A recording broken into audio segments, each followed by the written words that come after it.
Ngasi yaifayaba korong numit Sajibu Nongma Panba Cheiraoba numit asida kumhei.com na matam-matamgi kumhei singa loinana koina chatuna paudam lawjarubagi manung chana ngasi aikoina leizariba mafam asi langol hariba mafam aduda langol lairembi haiba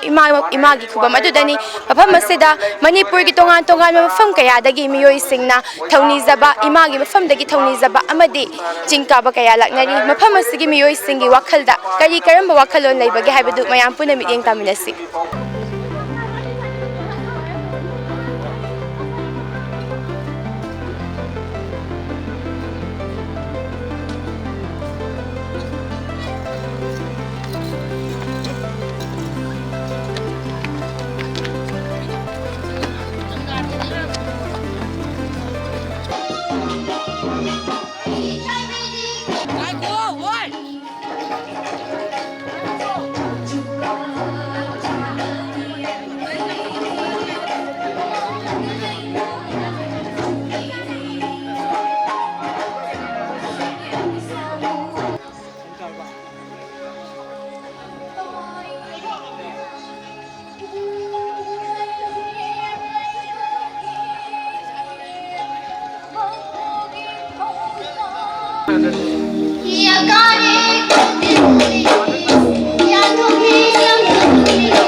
Migi mafam asida jagoi gi thogal tawbiramba inaw ahum kha ka thengnajai manangi mingdi kai kauge Linthoi nangidi Sweetie nangidi Alice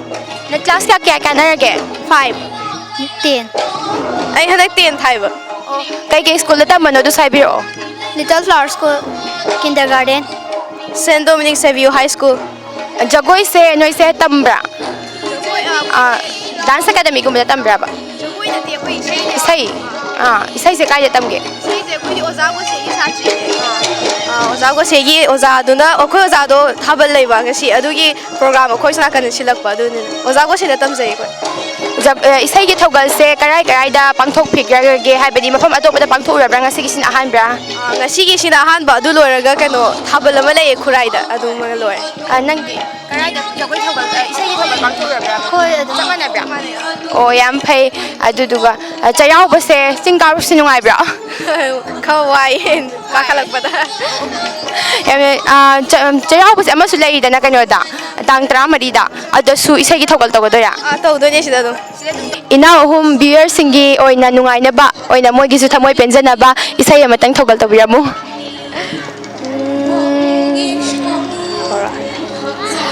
malim leina lumba ra malim leina lumba ra palim imana marumi korau nongna wanga ra korau nongdona wanga ra panthau ipana mawangi hai haya hai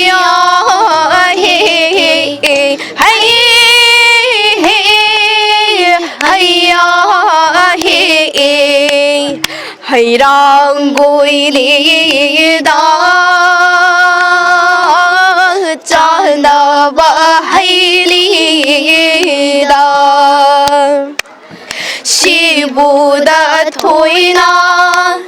Shibuda thoina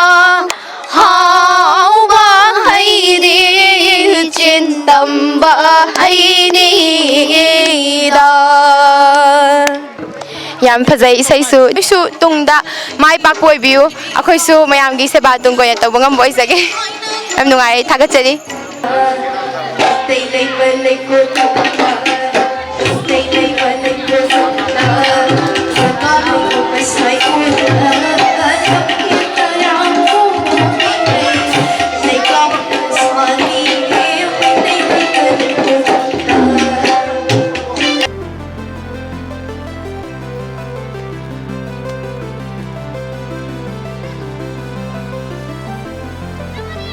Abema nangi ming kegoge I mean Elena Kondom. nangi di 아이기나 소모지 싸웠어. nangi di Angelina Kondom. ka chinjalo lao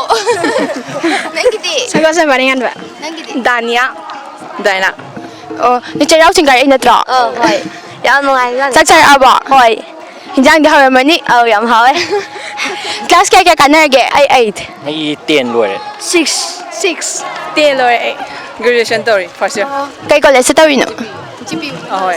oh nangi class kay school da lamino I heritage sa tama ba? Ani como rinda. Gura nata. 첸조 셉다마면. Kevin number 1 da. noy di ka na kanalaino Ako'y dum lai baba. Mamay ada sa lele hoy. oh imong gibi pulap lain ne ba Ah.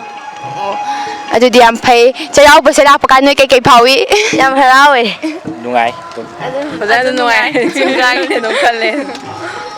charaw chingkap sa wadi waram ni Ah, dum di wa ta yam nungai da mo to ni kanda.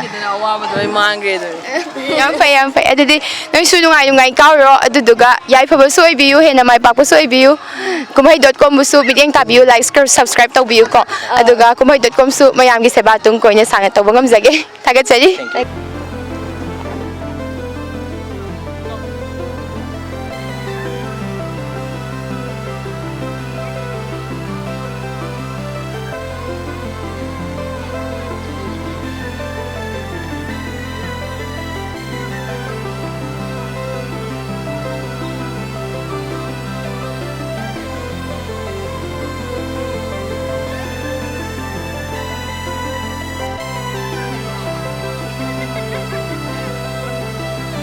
imai kay ming ko bigi kay lam dagi birabano Ay awang kunogdagi Kamalabati ko eh. charaw chingka ba lak pirami ima su wa bro nungai bro charaw chingka ko se Nungay. se hinjang di hawar mani nga sidi charaw bani na Hawi makan sare. nga kyang ku yagi ma hoy lak piba Kasi pung ani aday dagi lai potha bane sida sum lai koramaga. oh kana lak pi ni ma Ay isa nupiga isuga ko hum lai naw nupiga mayam lai. oh isu ay is dagi sira Ang. abe manang gi ming di kay ko ke Babayo. Kelvina. Kalong ko mo. Kelvina. class kaya karba 3 kay school ita mino Kindergarten mo to sa school. oh ima charaw bas na lak bakanda kay phawbi gi ima hoy gi matamda lay gi ba charaw buduga hujik siga kari ahong mulay abage di ima gi thamoy da awon balak basta kari phawbi gi do habiyo Yam khenabadi laire adu afaba ngaktadi oire sum ubada generation sigi lakpase akoina ujabada afaba ngaktadi oire maramdi kaina ida maitegi nongma panba haibase cherauramdreba akoina angang oringai matamda gaurada chatlamyeba ado sing maitegi asengba nongma panbagi cheraubase masida lakbasida awonbaga loinana afaba amasu laena khale iman Siam nung Isaiah ima amadi imagi mung busu hena yai phaba mai pakpada su oibiu kumhai.com su mayam gi seba tung ko nya sauna sang na tawbangam jage thaga chari ima busu matam khara kai thokpi bagi damak ibung gi ming di kai ko bige kai lamdai obirabno ai si langol lai ne ming roki ko we oh hujik sida kai dobiramino ko je nga sai practice lu ne ba sogon ko do akhoi angang amana sida akhoi tim mayam je sum sogon tung mo sum chatlu se na angang ai tung halu se na sum lak ne sida hakjik su yam lange yam nungai am dong male yam nungai tare charaw bas na lak pakanda kai kai phawbi gi ibung gi thamoy da nungai ba phawbra adagi nungai bas awon bana kai kai ure em thaibiu nungai bis fawe amon da hoi nungai hai ba tare wai da hai ba dam ni ko do awon ba su fawu de myam fawe khoi gi adu ga ga de khoi tournament nu kai tare chayol olak pada ko dum lai hai tare da mana ibung se akhoi dum nongga dum oinar dong male adum yam kan ahan jumande horen thaba chong bu chalai dra horen thaban chat kani kai lamda chong doino singjamai da adudi ꯑꯗꯨꯗꯤ ꯍꯣꯔꯦꯟ ꯆꯣꯡꯃꯤꯟꯅꯔꯁꯦ ꯊꯦꯡꯅꯔꯁꯦ ꯑꯥꯗ ꯑꯣꯏꯅ ꯑꯣ ꯊꯥꯒꯠꯆꯔꯤ ꯏꯕꯨꯡꯉꯣꯁꯨ ꯍꯦꯟꯅ ꯄꯨꯟꯁꯤꯗ ꯃꯥꯏ ꯄꯥꯛꯄ ꯑꯣꯏꯕꯤꯌꯨ ꯀꯨꯝꯍꯩ.comꯁꯨ ꯃꯌꯥꯝꯒꯤ ꯁꯦꯕꯥ ꯇꯨꯡ ꯀꯣꯏꯅ ꯁꯥꯡꯅ ꯇꯧꯕ ꯉꯝꯖꯒꯦ ꯊꯥꯒꯠꯆꯔꯤ ꯏꯕꯨꯡꯒꯤ ꯃꯤꯡ ꯑꯃꯗꯤ ꯂꯩꯐꯝ ꯑꯝꯇ ꯇꯥꯛꯄꯤꯌꯨ ꯑꯩ ꯈꯨꯟꯗ꯭ꯔꯥꯛꯄꯝ ꯆꯟꯗ꯭ꯔꯀꯨꯃꯥꯔ ꯁꯤꯡ ꯎꯔꯤꯄꯣꯛ ꯅꯋꯥꯡꯊꯣꯡ ꯇꯈꯦꯜꯕꯝ ꯂꯩꯀꯥꯏꯗꯒꯤ ꯏꯕꯨꯡꯁꯤꯗ ꯀꯩꯗꯧꯕꯤꯔꯝꯃꯤꯅꯣ ꯑꯩ ꯑꯉꯥꯡ ꯏꯆꯥꯁꯤꯡ ꯄꯨꯔꯒ ꯀꯩꯅꯣꯒꯤ ꯆꯩꯔꯥꯎꯕꯒꯤ ꯅꯨꯡꯉꯥꯏꯕ ꯐꯣꯡꯗꯣꯛꯄ ꯑꯣꯏꯅ ꯆꯤꯡ ꯀꯥꯕ ꯂꯥꯛꯑꯝꯕ ꯆꯩꯔꯥꯎꯕꯁꯤ ꯃꯐꯝꯁꯦ ꯍꯛꯆꯤꯛ ꯂꯥꯡꯕꯅ ꯅꯨꯡꯁꯨ ꯅꯨꯡꯉꯥꯏ ꯑꯗꯣ ꯆꯩꯔꯥꯎꯕꯁꯤꯅ ꯂꯥꯛꯄ ꯀꯥꯟꯗ ꯏꯕꯨꯡ ꯑꯣꯏꯅ ꯑꯉꯥꯡ ꯑꯣꯏꯔꯤꯉꯩ ꯃꯇꯝ ꯅꯍꯥ ꯑꯣꯏꯔꯤꯉꯩ ꯃꯇꯝ ꯍꯧꯖꯤꯛꯁꯤꯗ ꯏꯕꯨꯡ ꯑꯣꯏ ꯃꯤꯠ ꯆꯪꯉꯛꯄ ꯃꯇꯝꯁꯤꯗ ꯀꯔꯤ ꯀꯔꯤ ꯑꯑꯣꯟꯕ ꯂꯥꯛꯄꯒꯦ ꯍꯥꯏꯗꯣ ꯏꯕꯨꯡꯅ ꯉꯥꯏꯍꯥꯛꯇꯪ ꯊꯝꯕꯤꯌꯨ ꯑꯩꯈꯣꯏꯅ ꯑꯉꯥꯡ ꯑꯣꯏꯔꯤꯉꯩ ꯃꯇꯝꯗꯗꯤ ꯁꯨꯃꯥꯏꯅ ꯃꯤ ꯌꯥꯝꯅ ꯆꯩꯔꯥꯎ ꯆꯤꯡ ꯀꯥꯕ ꯈꯣꯠꯄꯁꯦ ꯀꯩꯁꯨ ꯂꯥꯛꯑꯝꯗꯦꯕ ꯍꯧꯖꯤꯛꯀꯤ ꯃꯇꯝꯗꯗꯤ ꯃꯃꯥ ꯃꯄꯥꯁꯤꯡꯅ ꯑꯗꯒꯤ ꯃꯕꯨꯡ ꯃꯧꯄ꯭ꯋꯥꯁꯤꯡꯅ ꯃꯆꯥꯁꯤꯡꯁꯦ ꯄꯨꯔꯒ ꯌꯥꯝꯅ ꯅꯨꯡꯉꯥꯏꯕ ꯑꯋꯥ ꯐꯣꯡꯗꯣꯛꯄ ꯑꯣꯏꯅ ꯆꯍꯤ ꯑꯅꯧꯕ ꯂꯥꯛꯄꯁꯤꯗ ꯑꯩꯈꯣꯏꯒꯤ ꯌꯥꯝꯅ ꯊꯃꯣꯏꯗ ꯅꯨꯡꯉꯥꯏꯕ ꯑꯃ ꯐꯣꯡꯗꯣꯛꯆꯕꯗꯣ ꯑꯩꯈꯣꯏꯒꯤ ꯃꯅꯤꯄꯨꯔꯗ ꯄꯤꯁ ꯑꯣꯏꯕ ꯑꯗꯒꯤ ꯁꯨꯃꯥꯏꯅ ꯆꯤꯛ ꯂꯥꯡꯕ ꯑꯗꯒꯤ ꯍꯔꯥꯎ ꯀꯨꯝꯍꯩ ꯑꯩꯈꯣꯏꯒꯤ ꯀꯩꯅꯣꯒꯤ ꯑꯣꯏꯕ ꯃꯅꯤꯄꯨꯔꯒꯤ ꯑꯣꯏꯕ ꯌꯥꯝꯅ ꯐꯖꯕ ꯌꯥꯝ ꯅꯨꯡꯉꯥꯏꯕ ꯑꯃ ꯑꯣꯏ ꯉꯁꯤꯒꯤ ꯅꯨꯃꯤꯠꯁꯦ ꯀꯩꯅꯣꯅ ꯏꯕꯨꯡꯅ ꯍꯧꯒꯠꯂꯛꯏꯕ ꯅꯍꯥꯔꯣꯜꯁꯤꯡꯁꯤꯗ ꯀꯔꯤ ꯀꯔꯤ ꯄꯥꯎꯖꯦꯜ ꯄꯤꯅꯤꯡꯕꯒꯦ ꯄꯥꯎꯖꯦꯜ ꯑꯃ ꯈꯤꯇꯪ ꯄꯤꯕꯤꯔꯝꯃꯨ ꯉꯁꯤꯒꯤ ꯑꯩꯈꯣꯏꯒꯤ ꯆꯍꯤ ꯍꯧꯕ ꯅꯨꯃꯤꯠ ꯍꯥꯏꯇꯥꯔꯦ ꯑꯩꯈꯣꯏꯒꯤ ꯆꯩꯔꯥꯎꯕꯒꯤ ꯆꯍꯤ ꯍꯧꯕ ꯅꯨꯃꯤꯠꯁꯤꯗ ꯑꯩꯈꯣꯏꯒꯤ ꯂꯝꯗꯝ ꯑꯁꯤꯗ ꯂꯩꯔꯤꯕ ꯏꯆꯤꯜ ꯏꯅꯥꯎꯁꯤꯡꯁꯤꯗ ꯑꯩꯅ ꯍꯥꯏꯖꯅꯤꯡꯕꯗꯤ ꯃꯅꯤꯄꯨꯔꯁꯤꯗ ꯂꯩꯔꯤꯕ ꯑꯩꯈꯣꯏ ꯄꯨꯝꯅꯃꯛꯁꯦ ꯑꯃꯠꯇ ꯑꯣꯏꯅ ꯆꯠꯃꯤꯟꯅꯕ ꯑꯃꯒ ꯑꯃꯒ ꯈꯦꯠꯅꯕ ꯊꯝꯗꯕ ꯑꯩꯈꯣꯏ ꯃꯁꯦꯟ ꯑꯃꯠꯇ ꯑꯣꯏꯅ ꯑꯋꯥꯕꯗ ꯃꯇꯦꯡ ꯄꯥꯡꯅꯕ ꯅꯨꯡꯉꯥꯏꯕꯗꯁꯨ ꯌꯥꯎꯃꯤꯟꯅꯕ ꯁꯨꯃꯥꯏꯅ ꯃꯌꯥꯝꯗ ꯍꯥꯏꯖꯅꯤꯡꯉꯤ ꯊꯥꯒꯠꯆꯔꯤ ꯏꯕꯨꯡꯒꯤ ꯆꯤꯔꯕ ꯃꯇꯝꯕꯨ ꯀꯥꯏꯊꯣꯛꯄꯤꯗꯨꯅ ꯀꯨꯝꯍꯩ.comꯒ ꯋꯥꯔꯤ ꯋꯥꯇꯥꯏ ꯇꯧꯕꯒꯤ ꯇꯥꯟꯖꯥ ꯄꯤꯕꯤꯕꯒꯤꯗꯃꯛ ꯏꯕꯨꯡꯒꯤ ꯄꯨꯟꯁꯤꯗ ꯍꯦꯟꯅ ꯃꯥꯏ ꯄꯥꯛꯄ ꯌꯥꯏꯐꯕ ꯑꯣꯏꯕꯤꯌꯨ ꯀꯨꯝꯍꯩ.comꯁꯨ ꯃꯌꯥꯝꯒꯤ ꯁꯦꯕꯥ ꯇꯨꯡ ꯀꯣꯏꯅ ꯁꯥꯡꯅ ꯇꯧꯕ ꯉꯝꯖꯈꯤꯒꯦ ꯊꯥꯒꯠꯆꯔꯤ ꯑꯣꯀꯦ ꯊꯦꯡꯛ ꯌꯨ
ꯆꯦ ꯑꯩꯈꯣꯏꯅ ꯂꯥꯛꯆꯩꯁꯦ kumhei.com ꯒꯤ ꯃꯥꯏꯀꯩꯗꯒꯤ ꯂꯥꯛꯆꯕꯅꯦ ꯇꯤꯆꯔꯒꯤ ꯃꯤꯡ ꯑꯃꯗꯤ ꯂꯩꯐꯝ ꯑꯝꯇ ꯍꯥꯏꯕꯤꯌꯨ ꯑꯩꯒꯤ ꯃꯤꯡ ꯖꯨꯂꯤꯌꯥ ꯀꯧꯖꯩ ꯑꯩ ꯆꯤꯉꯥꯃꯈꯥ ꯌꯥꯡꯂꯝ ꯂꯩꯀꯥꯏꯗꯒꯤꯅꯤ ꯇꯤꯆꯔꯒꯤꯗꯤ ꯑꯩꯒꯤ ꯃꯤꯡꯅ ꯖꯨꯕꯦꯅꯥ ꯑꯩꯅ ꯒꯦꯝ ꯚꯤꯂꯦꯖꯇꯒꯤ ꯇꯤꯆꯦ ꯍꯣꯏ ꯆꯩꯔꯥꯎ ꯆꯤꯡ ꯀꯥꯕꯁꯦ ꯀꯅꯥ ꯀꯅꯥ ꯂꯥꯛꯀꯦ ꯏꯕꯥꯅꯤꯗꯪ ꯂꯥꯛꯃꯤꯟꯅꯕꯅꯦ ꯏꯕꯥꯅꯤꯗꯪ. ꯏꯃꯥꯟꯅꯕꯤ ꯌꯥꯝ ꯅꯨꯡꯉꯥꯏꯔꯝꯅꯤ ꯌꯥꯝ ꯅꯨꯡꯉꯥꯏ ꯇꯤꯆꯦ ꯍꯣꯏ ꯆꯩꯔꯥꯎꯕ ꯁꯖꯤꯕꯨꯒꯤ ꯅꯣꯡꯃ ꯄꯥꯟꯕ ꯆꯩꯔꯥꯎꯕ ꯂꯥꯛꯄ ꯀꯥꯟꯗ ꯇꯤꯆꯦ ꯍꯣꯏꯒꯤ ꯊꯃꯣꯏꯗ ꯀꯩꯀꯩ ꯐꯥꯎꯕꯤꯕꯒꯦ ꯍꯥꯏꯕꯤꯌꯨ ꯍꯥꯏꯗꯤ ꯆꯩꯔꯥꯎꯕꯁꯦ ꯅ꯭ꯌꯨ ꯌꯔꯅꯤꯗꯅ ꯑꯩꯈꯣꯏ ꯃꯅꯤꯄꯨꯔꯤꯒꯤ ꯑꯣꯏꯅꯗꯤ ꯑꯗꯣ ꯅ꯭ꯌꯨ ꯌꯔꯁꯤꯗ ꯑꯩꯈꯣꯏꯒꯤ ꯆꯍꯤꯒꯤ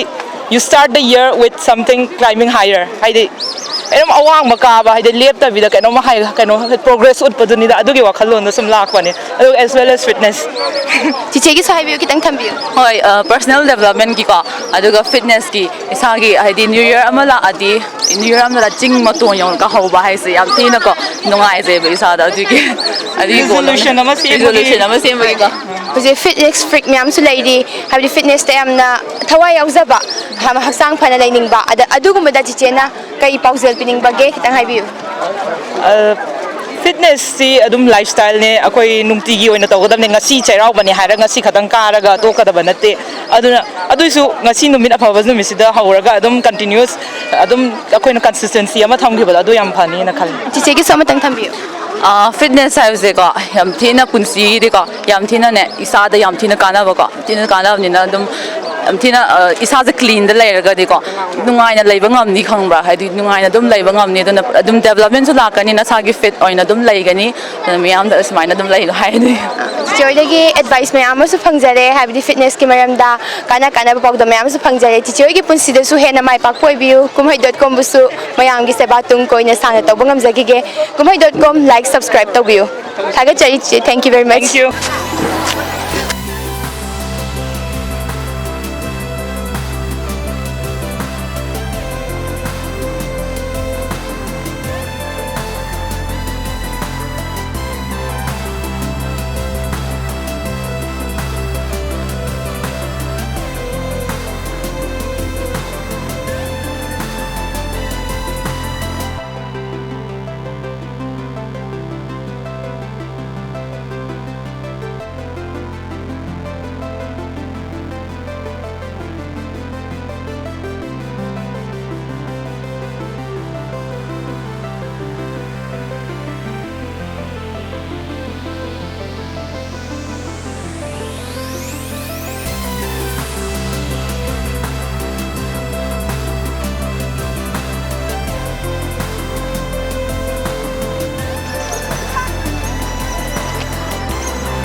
ꯃꯤꯡ ꯑꯝꯇ ꯍꯥꯏꯕꯤꯌꯨꯕ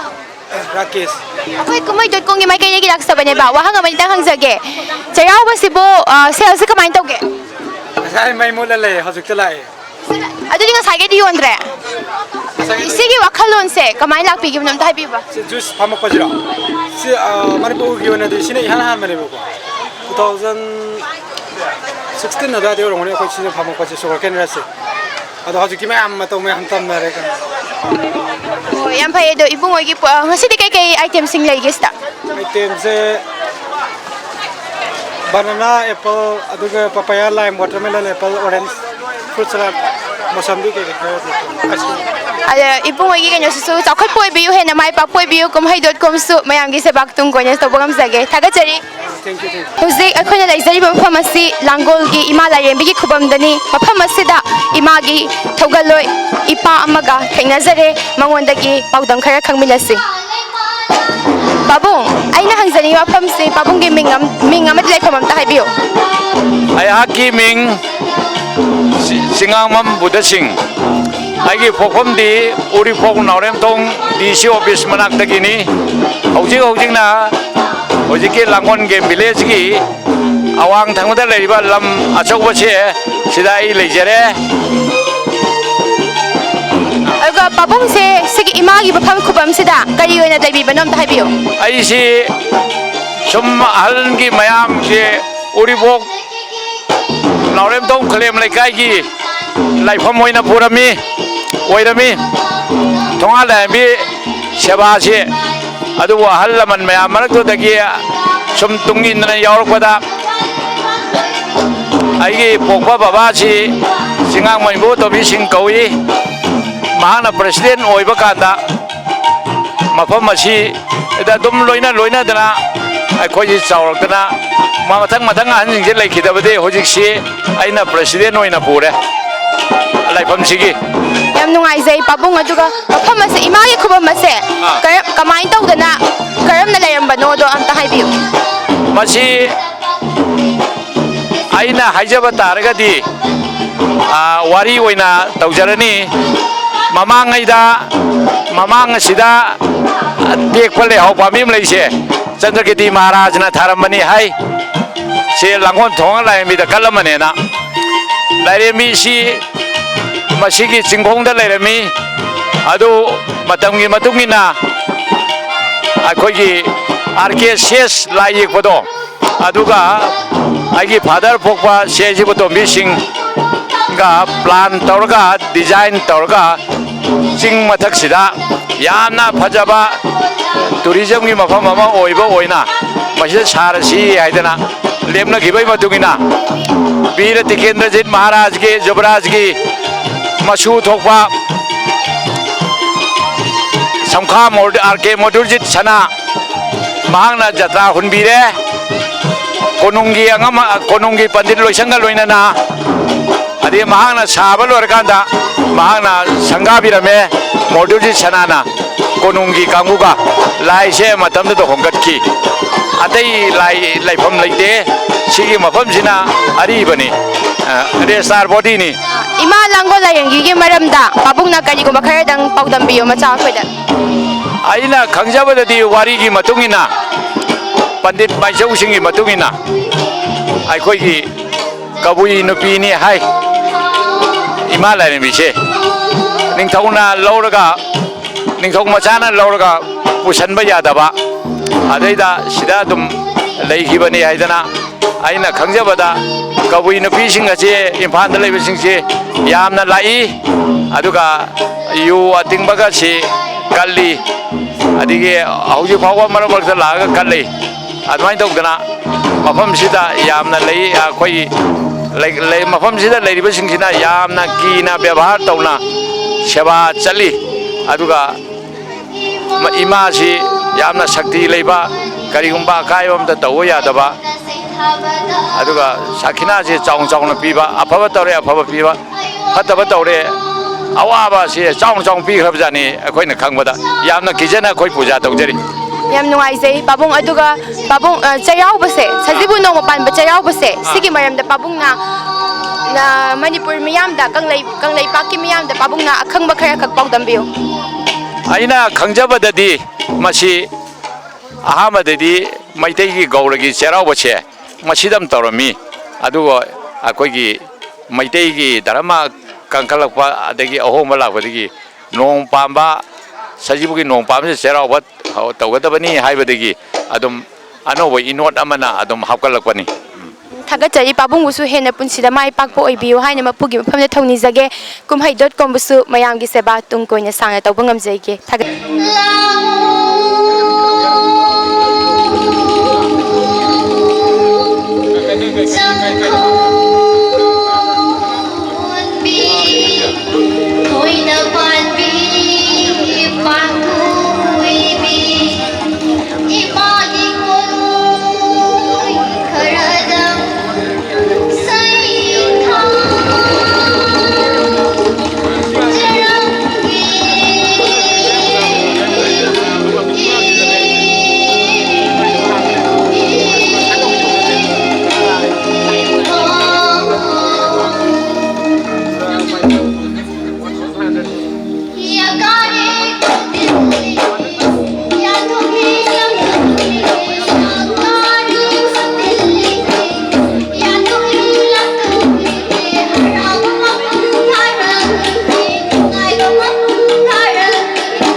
kumsi chehigi oina Sajibu Nongma Panba Cheiraoba mari leinana kumhei.com na Manipur gi tongan mafam singda chatuna paudam lawzaruba mityeng tamina khraba matungda kumhei.com na su Manipur gi kanglai paki miyam singda paujal pizari madudi tangdu laitaba ingna chikna nusi chanana amat oibagi wakhalonda hingminaba kanglai pak amu oyasanu haina kumhei.com na mapugi mafamda thawni jari matam gi oina kumhei mapao sing mityeng tabinanabagi damakta kumhei.com bu like amadi subscribe toba kaubiganu ngasigi oina di mayang gi mafamdagi kainanaba ya thangni jari thagatchari